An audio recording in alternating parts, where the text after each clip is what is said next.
Hey, I'm Kenny Moran, and I'm a producer-engineer here in LA. I've been really fortunate to pretty much work with every one of my idols that I grew up with. You name it, I've worked with all the big singers, Whitney Houston, Chaka Kahn, Carly Rae Jepsen, Sting. If I was to take what Atmos is and talk about it for someone who's just starting, you can literally think about it as a wider stereo mix. And it'll probably represent itself to you like that the first time you hear it and try it out, because you have the option to go way past left and right, and you can keep going.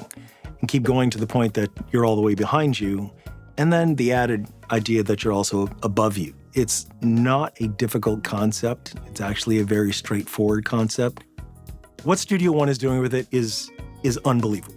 The first thing I'm going to show you, which is really cool, is that we have something called Smart Templates in Studio One. So if we just go here and say New, right down here you'll see Templates, and then you'll see Mix in Surround is our new window. And if you look to the right, all the parameters are here.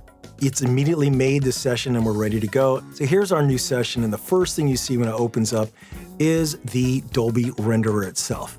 This is what really sets this new stuff apart. First of all, the Dolby Atmos renderer is built into Studio One 6.5. It's not a separate program anymore. So since this is here, all the hard work of communication that for any of you that have been trying to work in Dolby Atmos, I'm sure have come across, in Studio One 6.5, it's already done. It's literally built in. I'll tell you, about 90% of you, when you first start and you want to play with Atmos, you'll be listening to the binaural output.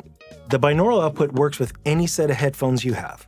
Binaural is the way that we can listen to the Atmos in real time, but we can listen to it using headphones. So if you don't have a 12-channel speaker system in your studio, meaning you don't have 7 around, 4 in the ceiling, and a sub, we can listen to the mix binaurally, and we hear all of those things in their same positioning all the way around you. You know, it's really important for musicians when they're creating to be able to hear the space that they're creating in. If I'm programming drums and I start working in Atmos, it's crazy where my mind goes, because I'm not just going, okay, the beat's got to be right here, right? Because there's more to it.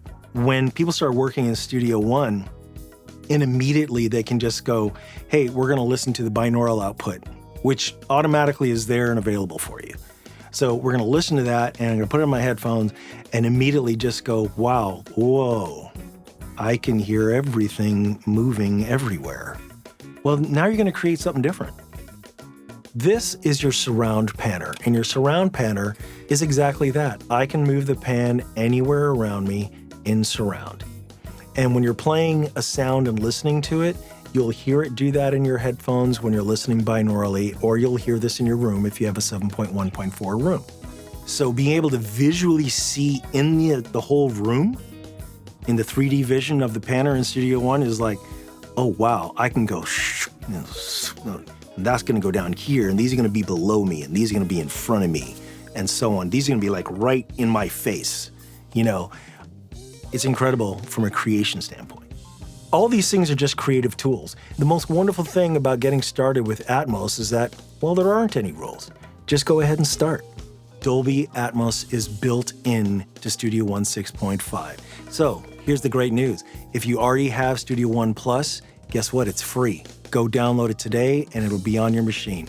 If you don't have Studio One Plus, go get Studio One Plus. Hey, I'm Kenny, and thanks for spending some time with me going over the new Studio One.